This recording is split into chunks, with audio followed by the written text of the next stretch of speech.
Thank you for joining me today on Godspot. I want to talk to you about winning people to yourself. In Isaiah 53 verse 2, for he grew up before him like a young plant and like a root out of dry ground. For he had no form or majesty that we should look at him, and no beauty that we should desire him. Now this is talking prophetically about Jesus.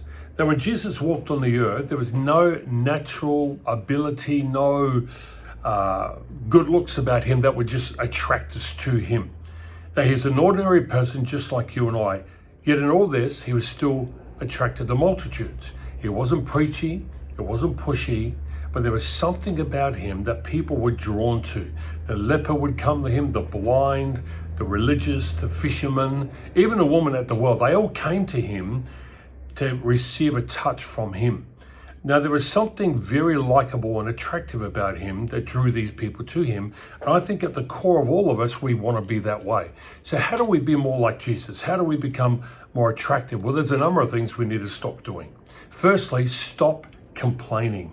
You know, no one likes a constant complainer.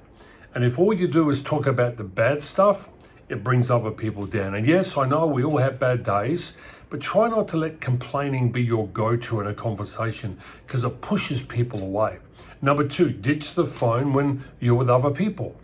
There's nothing like putting the phone down, putting it aside, and being in the moment. When you give them their full attention, there's an attractiveness about that. Number three, be supportive.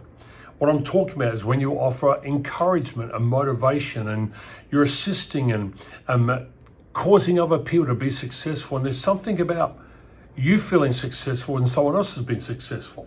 Number four, authenticity. So that's even easier. It's easier said than done. I said it wrong, didn't I? Authenticity.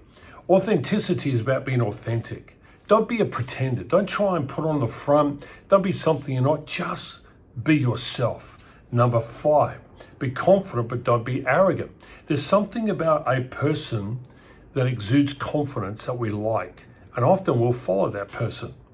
It's not about their arrogance. If they become arrogant, it turns us off. And if you're arrogant, it will turn people off. So I want to encourage you, simply be confident. Number six, approachability. Likeable people are always approachable.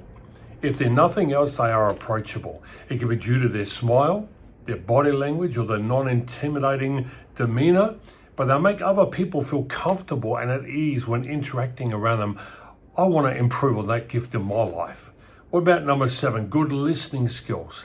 You know, it's always good to start by showing genuine interest in other people by asking open-ended questions and then listening to what they have to say, nodding and participating in that conversation. And if nothing else, if you listen, they'll feel valued. Number eight, open-mindedness and respect. Most likable people I've met are very open-minded and receptive to new ideas and different perspectives. They respect other people's opinions when they are different than their own. Number nine, generosity. We respect open-mindedness and we like that, but usually open-mindedness comes with generosity. Likable people often love to share their time, their money, their knowledge and resource with other people. And whatever it is, generous people actively seek opportunities to make a positive impact. I read a great quote the other day. It said, I may not be able to change the world, but I can throw a pebble that causes a ripple. Be generous. And finally, lastly, humility. Likeable people tend to be humble and grounded. They're willing to admit that no one has all the answers and there's always room for growth and improvement, and they're the first ones to admit it. And this is what makes them so likable when they're humble. There's something about a person who's willing to admit their flaws than a person who doesn't. So let's wrap this up and consider this. How many traits do you think you have? Are you authentic? Are you supportive? Do you even have a good sense of humor? Are you the type of person that's approachable and puts people at ease? Whatever it may be, I believe every single one of us has something to work on. Hope this helped you. Hit the like button, share it with someone else. Thanks for listening.